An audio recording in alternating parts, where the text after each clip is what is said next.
Alors quelques maîtres de la loi et quelques pharisiens dirent à Jésus, Maître, nous voudrions que tu nous fasses voir un signe miraculeux. Jésus leur répondit en ces termes,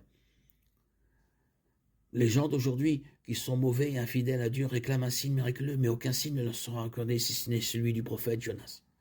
En effet, de même que Jonas a passé 3 jours et 3 nuits dans le ventre du grand poisson, ainsi le Fils de l'homme passera 3 jours et 3 nuits dans la terre.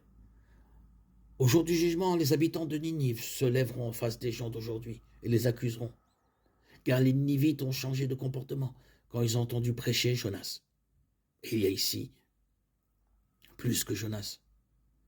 Au jour du jugement, la reine du Sud se lèvera en face des gens d'aujourd'hui et les accusera, car elle est venue des régions les plus lointaines de la terre pour écouter les paroles pleines de sagesse de Salomon.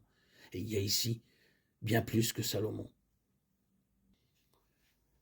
Matthieu 12, 38-42. Le prophète Jonas est une des figures les plus connues de l'Ancien Testament. Dans un récit plein d'humour, l'auteur du livre de Jonas raconte que Jonas, chargé d'appeler les habitants de la ville de Ninive à la conversion, essaie de se soustraire à cette mission.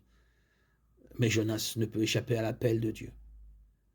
Un grand poisson l'avale, et il passe 3 jours dans son ventre avant d'être recraché sur la terre et de se rendre à Ninive pour accomplir sa mission. Et Jésus peut doublement être comparé à Jonas.